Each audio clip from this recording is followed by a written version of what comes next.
let's talk about Saturday first team actually. Again, an unbeaten season.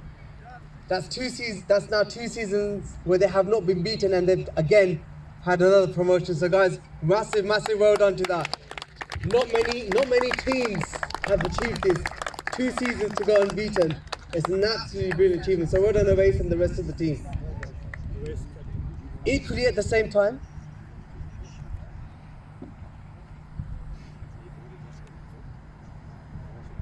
yes, sure will do.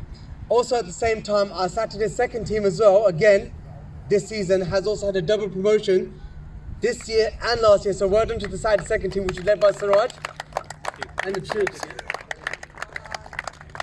But guys, actually, before we do go on to give the awards and to kind of celebrate the successes of the players, we do have some special announcements today about the future of Lutonian Cricket Club, and I would like to call upon Aslam Khan to say a bit more about it, please. So over to you. If you just hold it like that. Thank you very much, Arun. I know it's a big task, a lot of things to go through, and you've done a fantastic job so far. So I just want to fill in a few areas and also talk about a little bit of the past and mostly the future, and some recognitions first of all. Firstly, thank you very much for all the organizers for putting up this event today. Normally this is a big day, celebration for the players as well as the families, and our community members get to see what we do. Like Javeria said, that this club, so-called Lutonian, was formed in 1903. So big history to the club, and then evolved to Lutonians.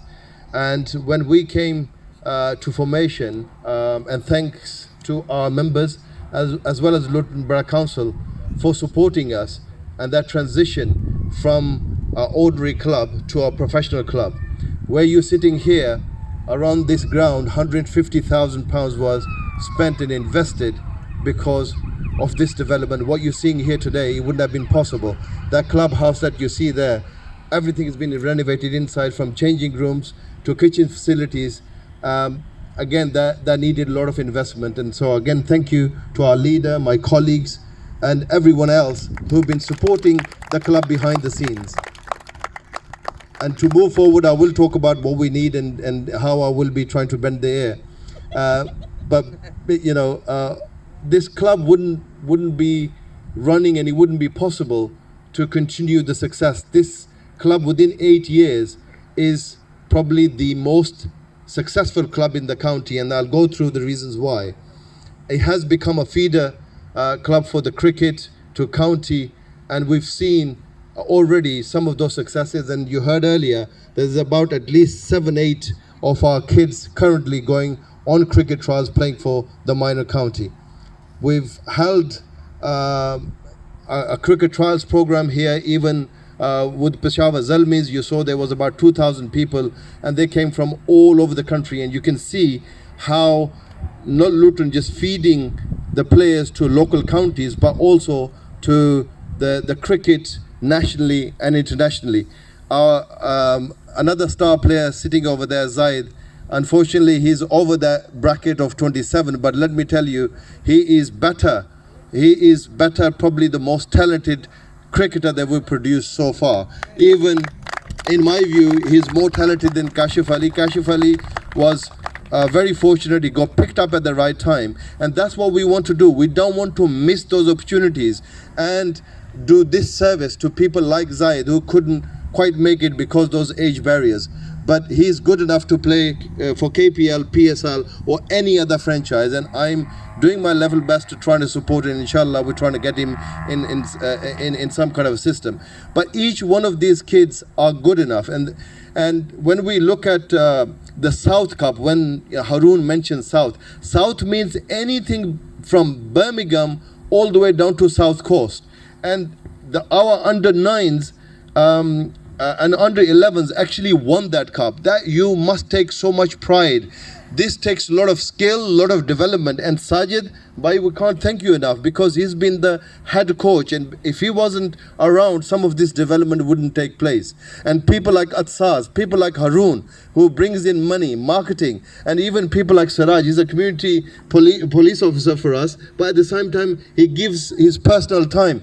People like Abrar, I mean, this club wouldn't move when we have finances. He's always there, you know, just spending money out of his own pocket, and he's one of our sponsors. And plus, he spends time on this ground. Not only that, you know, all the other people like Yasir, local businessmen, but he gives his time. Magsab here, he's here every day with his family and supporting every tournament. And all these ladies here, you know, without you, if you don't bring your kids here, this club wouldn't grow. And you're all part of that journey. And other people like Asif, who spends more or less, I think he even lives here. He spends so much time, you know, preparing that wicket. And Atsaz has got a very big task on his hand, you know, running a team. He also comes himself, giving up his time. These guys, you know, they've got similar pressures like everyone else. They work, they've got cost of living crisis, they've got to support their families, but they are giving their personal time for these kids. If they weren't here, they'll be on the streets. You know, we have an issue with gang and knife crime. We have issue with health. Now, there's about 46% of our people who are physically inactive. And because of that, we got health inequalities. If you don't take up sports, you will, your health will deteriorate. And if the kids are left alone, they will be probably in the wrong hands. If they're playing sports in school, outside school is good for them, and it's proven, there is evidence suggests that if you're physically active, you will perform better in academia. And when we look at some of the successes, under 13, runner-ups, again, these cups are national competitions. You're competing with everyone across the country. And these kids were so good that, again, you know, they've won those competitions. Under 15s, every one of those categories, you know, they have punched above their weight.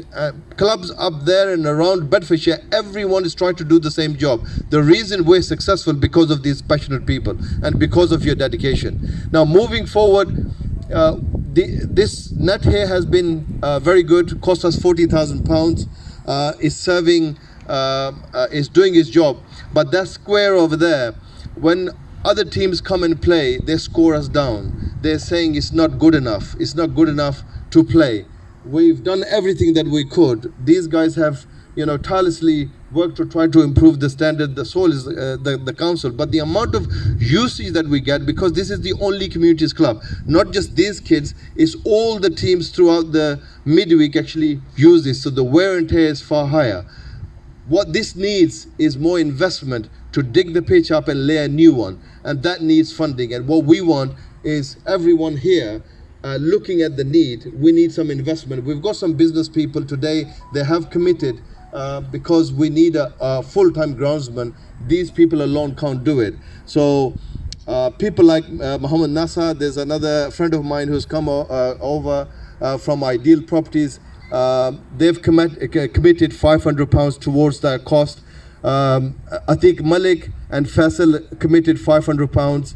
And also Nasir, who does all the vaccinations. That's raising £2,000, the much needed money that we will need for the groundsman. So that will see us through next year. Hopefully that should improve, and we'll be requesting Mr. Javed Saab and others, they may, you know, help us through that. And he's a great donor. And Ibrar over there, he contributes £1,200, as well as Akil, who contributes £1,200. So we've got business people who are supporting us, but we need airport and other people. We will be putting funding proposals forward. This won't stay afloat, and all the good work that you see will go down the drain if we don't have that, because other clubs are refusing to come and play.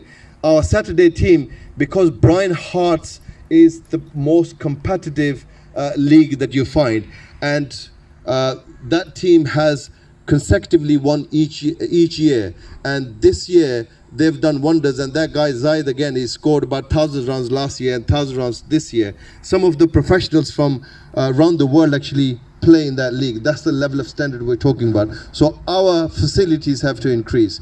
And Not only that, after cricket, there's upstairs they have social area. Every other club has a social area. This one doesn't.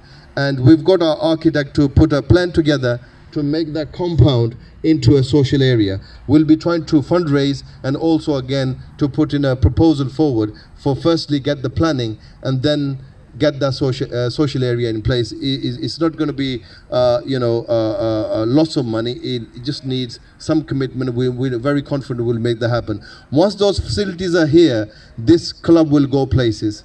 It will go places. It's already going places. We are producing regional, national and international players here, and within 8 years these successes have never been seen before, and that's because we work in collaboration. So again, my thanks to you guys for continue. We also, our plan is to get disabilities cricket on board. That's the last thing in our business plan that we had to do, and that will start again next year. And I want all our ladies to come and participate. Once we get the social area, there'll be more activities, and normally this park here in the afternoon, in the evening is full, where people do the casual exercises, they play their sports, but today is just about cricket. So again, thank you so much, and I'll get Haroon to do the rest of the ceremony. Thank you.